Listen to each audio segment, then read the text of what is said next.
भैया।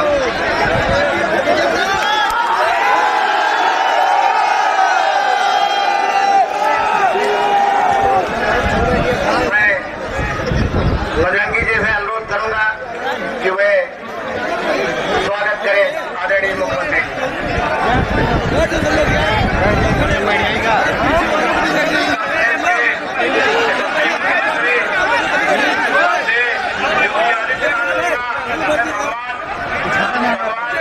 भगवान राम के पुत्र उसके द्वारा बताए गए भगवानपुर की धरती पर आप सारे इटौली विधानसभा के जनता की तरफ से हार्दिक अभिनंदन, वंदन और स्वागत करता हूँ। महाराज जी, ये इटौली विधानसभा 1991 के बाद भारतीय जनता पार्टी का कमान यहाँ पर नहीं कर पाया था। इस नाते से आपकी सारी योजनाएं तो जनमानस तक पहुंची है, लेकिन विधायक के रूप में जो विकास होने चाहिए थे उस विकास से अछूता रह गया है। यहाँ पर हमेशा माफिया, गुंडा या भ्रष्टाचारी ही विधायक होते रहे हैं। महाराज जी, आज आपका आशीर्वाद मिलेगा तो इस बार इटौली विधानसभा में कमल का फूल खिलेगा। इटौली विधानसभा की देवभूमि जनता की तरफ से महाराज जी का हार्दिक अभिनंदन, वंदन और स्वागत करता हूँ।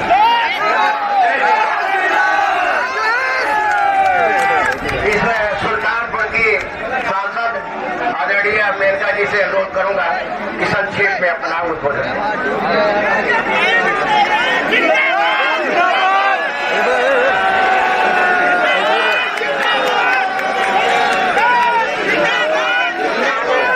मुख्यमंत्री जी मंच पर बैठे हुए नेतागण, हमारे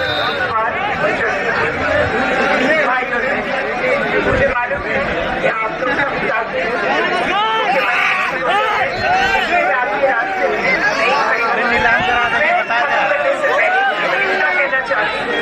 योगी बाबा लगते हैं ना वहाँ पे। योगी जी आए थे तो हमने उनसे एक बात की, हमारी चीनी मिल ठीक कर 1 हफ्ते के अंदर उन्होंने एक स्पेशल सभा बुला करके हमारे सुल्तानपुर के चीनी मिल के लिए 600 करोड़ रुपए उन्होंने फौरन ही नियुक्त किया। उनका बहुत बहुत बहुत दिल से धन्यवाद देना चाहती हूँ। अब आप उनकी ही बातें सुन लें।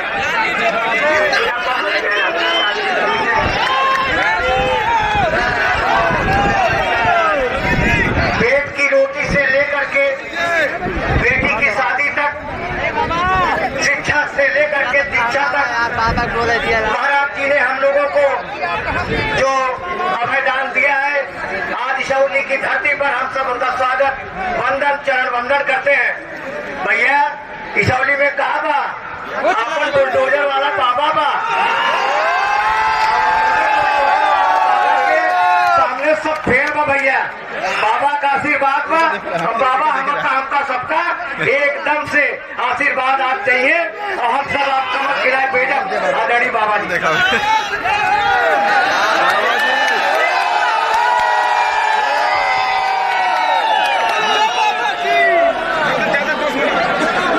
सुल्तानपुर के लोकप्रिय सांसद, पूर्व केंद्रीय मंत्री श्रीमती मेनका गांधी जी, प्रदेश सरकार में मेरे वरिष्ठ सहयोगी वित्त और चिकित्सा शिक्षा विभाग के मंत्री श्री सुरेश खन्ना जी,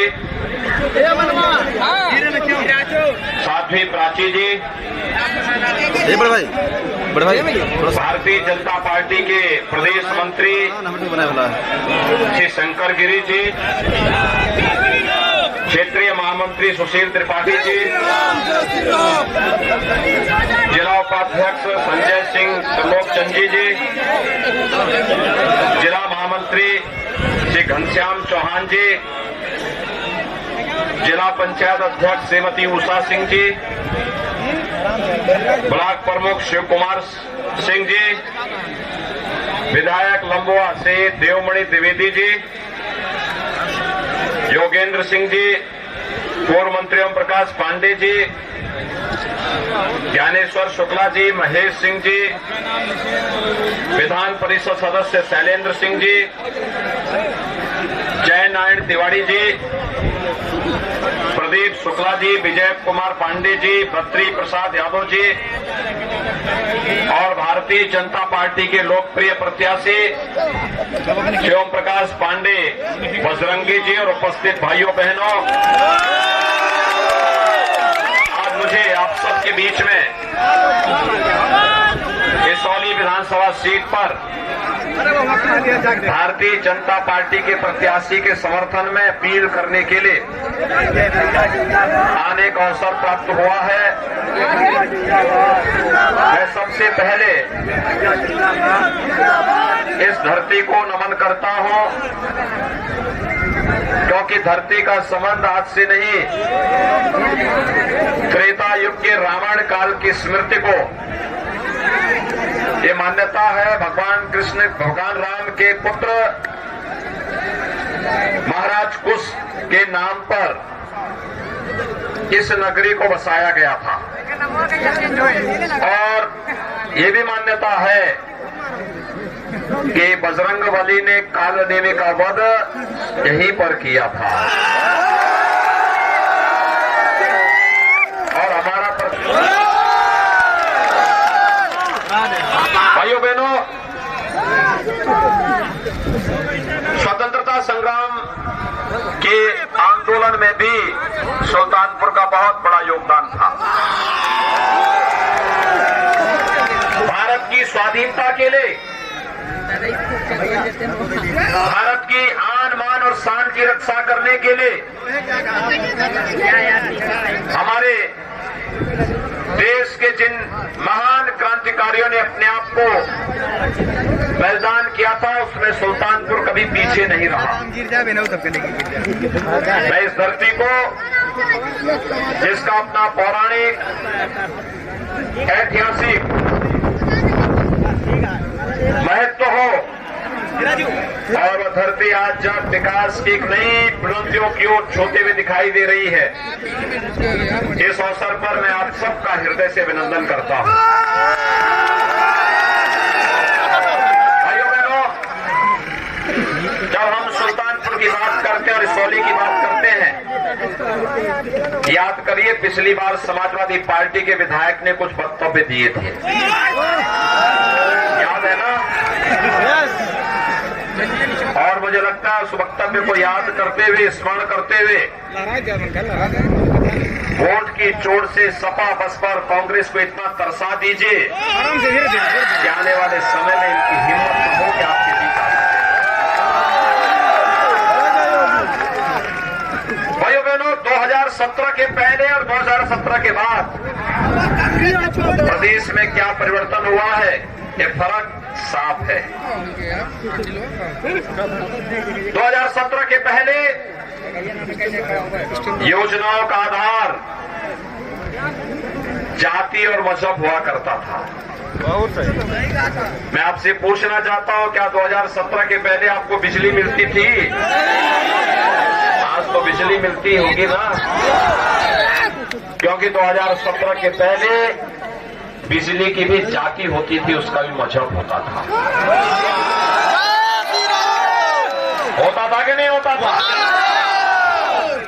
यानी ईद और मुहर्रम रहेगी तो बिजली आएगी और होली और दीपावली में गायब हो जाएगी। होता था कि नहीं होता था? 2017 के बाद लगातार बिजली मिली है, सबको बिजली, पर्याप्त बिजली, निर्बाध बिजली मिल रही कि नहीं मिल रही है? कोई भेद तो नहीं होता है ना, क्योंकि मोदी जी ने कहा है सबका साथ सबका विकास। तो सबका साथ सबका विकास का भाव के पीछे भी उद्देश्य यही है, हम योजनाओं को देने में कोई भेद नहीं करेंगे।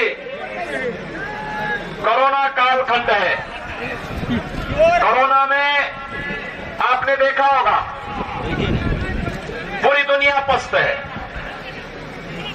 कोरोना के कारण दुनिया के अंदर लाखों लोग मरे, लेकिन भारत के अंदर प्रधानमंत्री मोदी जी के नेतृत्व में, उनके मार्गदर्शन में कोरोना प्रबंधन का जो बेहतरीन कार्य हुआ, आज वो देखने को मिल रहा है। व्यक्ति के जीवन को भी बचाना है, और उसकी जीविका को भी बचाना है। भाइयों बहनों, सुल्तानपुर में तो तमाम प्रवासी कामगार और श्रमिक आए थे।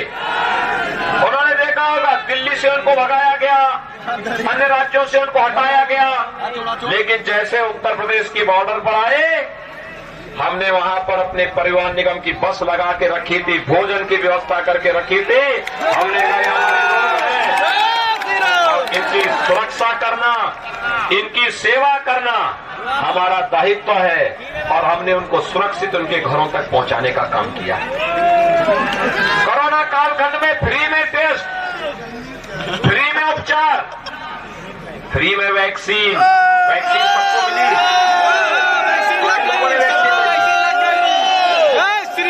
कितने लोगों ने ली? थोड़ा पीछे जो लोग बैठे वैक्सीन नहीं लिए हो अभी, थोड़ा आगे ले लिए, सब लोग ले लिए ना? ये वैक्सीन का पैसा तो नहीं लगा था, मिली थी ना? अगर 17 के पहले होता, 17 का कार्यकाल होता ना, ये वैक्सीन मार्केट में ब्लैक हो जाती।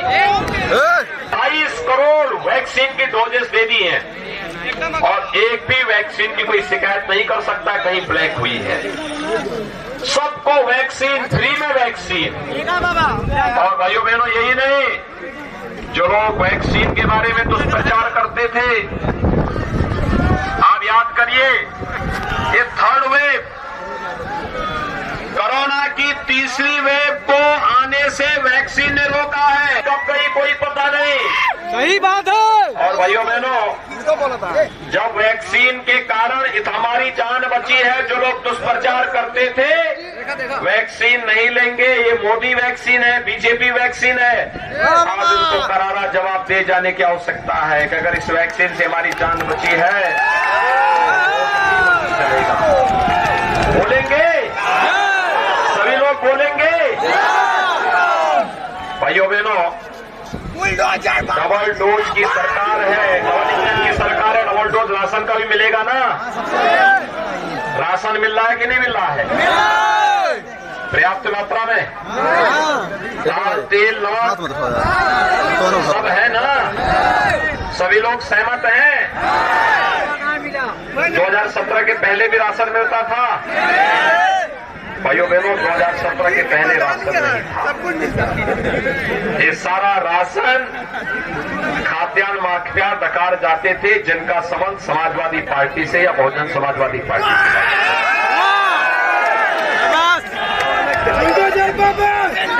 गरीब का राशन खाते थे, बिजली चेहरा देख करके देखते थे।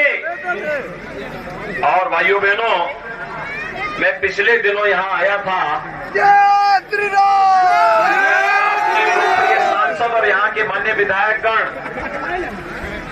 उस समय मौजूद थे जब हम लोगों ने यहाँ के सुल्तानपुर के मेडिकल कॉलेज का शिलान्यास किया था। मेडिकल कॉलेज में भी शिलान्यास होगा, मेडिकल कॉलेज होगा, यह एक कल्पना थी। आज जो कल्पना साकार हो रही है। 2023 में जब मेडिकल कॉलेज का सत्र प्रारंभ होगा तो भाइयों बहनों, उपचार के लिए सुल्तानपुर के लोगों को लखनऊ, दिल्ली या और जगह नहीं जाना पड़ेगा। विशेषज्ञ स्वास्थ्य सुविधा सुल्तानपुर में ही मिलेगी और नौजवानों को मेडिकल की शिक्षा यानी डॉक्टर बनने का अवसर भी सुल्तानपुर के अंदर ही मिलेगा। ये मेडिकल कॉलेज पहले भी बन सकता था। प्रदेश तो वही है, प्रशासन भी वही है, लेकिन योगी नहीं थे। आय के स्रोत भी वही है, लेकिन केवल सरकार बदलने से मेडिकल कॉलेज भी बन रहा है, पूर्वांचल एक्सप्रेस वे भी बन रहा है, विकास कई गुना तेजी के साथ आगे बढ़ रहा है।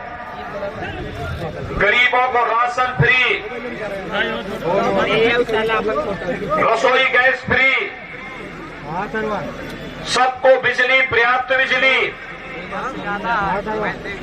नौजवानों के लिए रोजगार और नौकरी की सुविधा, अन्नदाता किसानों के लिए ऋण माफी की कार्रवाई हो या प्रधानमंत्री किसान सम्मान निधि, ये सभी कार्य समान रूप से चल रहे हैं। और अभी तो हमने तय किया है अभी हमने तय किया है कि हर कॉलेज जाने वाली मेधावी बेटी को स्कूटी फ्री में देंगे। अभी हमने तय किया है कि 10 मार्च के बाद जब सरकार बनेगी तो होली और दीपावली पे एक भरा हुआ रसोई गैस का सिलेंडर फ्री में देंगे। और ये भी तय किया है अब की बार जब सरकार बनेगी भाइयों बहनों तो 60 साल से ऊपर की सभी माताओं को बहनों को फ्री में परिवहन निगम की बस में यात्रा की सुविधा उपलब्ध करवाएगी। अभी सरकार ने यह भी तय किया है कि सरकार अब जब बनेगी अगले 5 वर्ष के अंदर ऐसी स्थिति पैदा करेंगे किसी किसान को ट्यूबवेल का बिल देने की आवश्यकता नहीं पड़ेगी, फ्री में।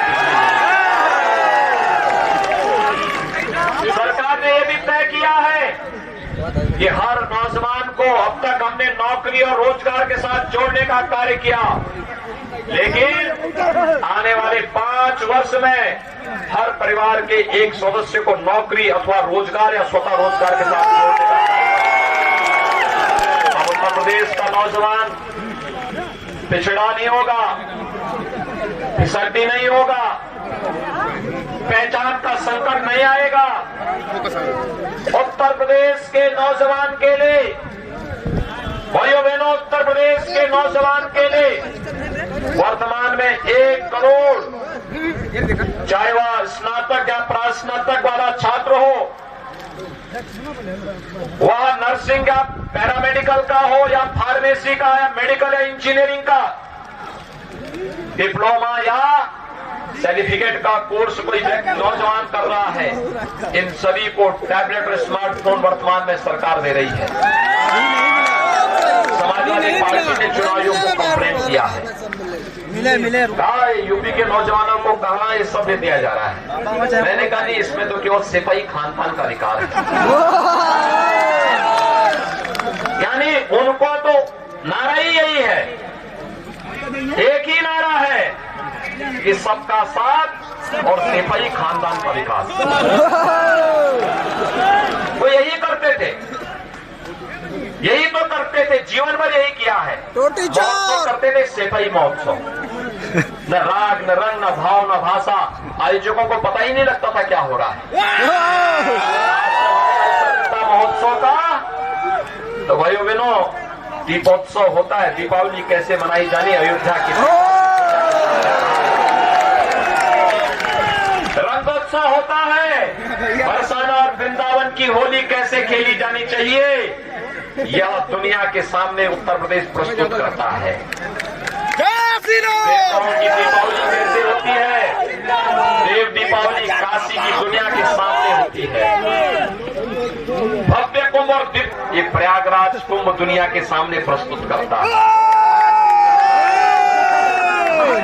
तो ये सिपाही खानदान जो लगातार हर एक बात पर अपना अधिकार जमा करके जबरदस्ती हड़पने की आदत डालता था ना, इस बार करहल के लोगों ने भी तय कर दिया है, सपा मुखिया की जमानत जब्त करेंगे।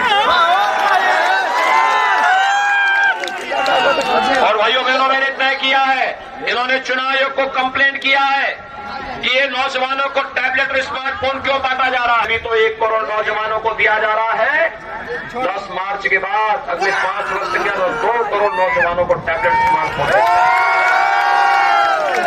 और यही नहीं, ऑनलाइन एजुकेशन के लिए, कंपटीशन की तैयारी के लिए या ऑनलाइन एग्जामिनेशन के लिए जो भी खर्चा आएगा वह खर्चा सरकार देगी। डिजिटल एक्सेस का खर्चा भी अब माँ बाप और अभिभावक के ऊपर नहीं, बल्कि खर्चा भी सरकार स्वयं उठाएगी।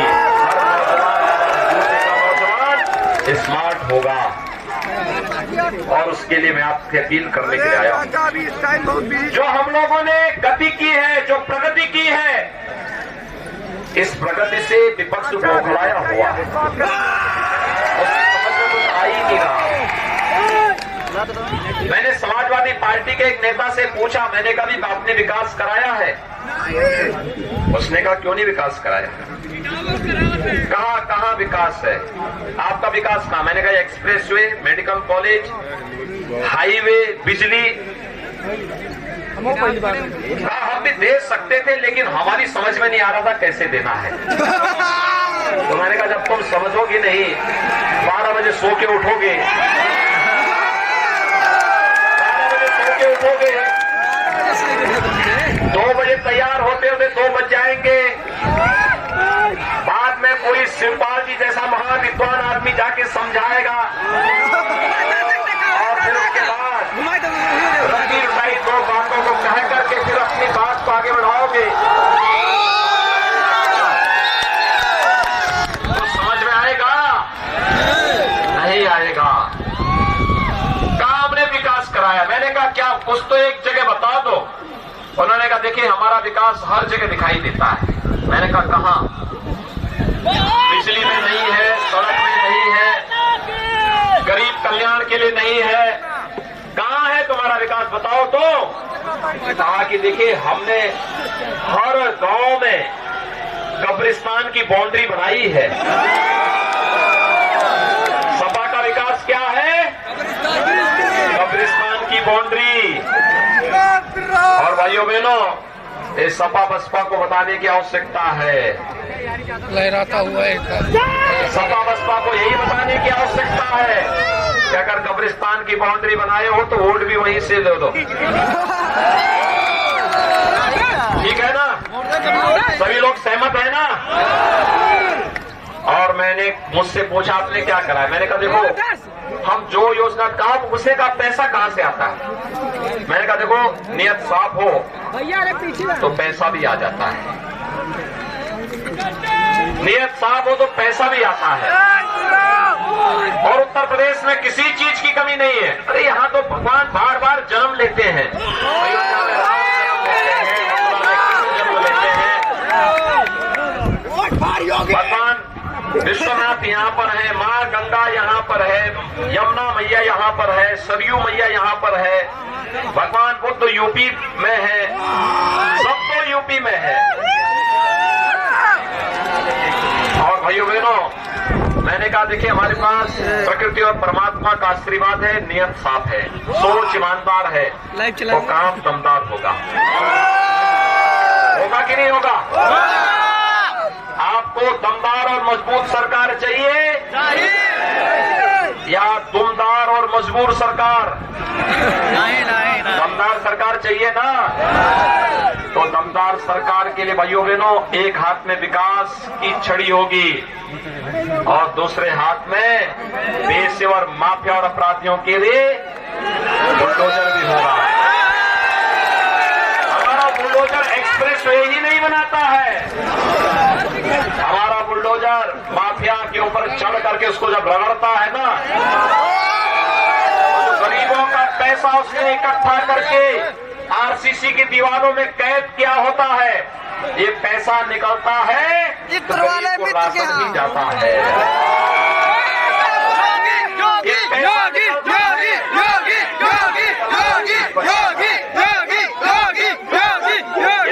निकलता है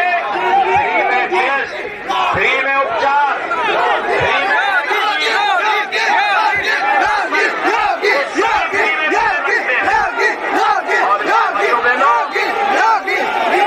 सुल्तानपुर में 5 सीटें, ये 5 पर भारतीय जनता पार्टी जीतेगी। दमदार सरकार तभी बनेगी जब 325 सीट पाएंगे। फिर एक बार 300 पार के लक्ष्य को प्राप्त करने में आप योगदान देंगे? पिछली बार सोली चूका था। और भाइयों बहनों, अब यहाँ तो विश्वास में रहने की आवश्यकता नहीं। पिछली बार चूका था तो खामियाजा किस रूप में भुगतना पड़ा था? देखा नहीं, जो व्यक्ति विधायक चुना गया था क्या क्या गाली देता था, सुना होगा ना, क्या क्या गाली दे रहा था। अब इन समाजवादियों को यही इनका संस्कार है और थूक करके चाटने की इनकी आदत है।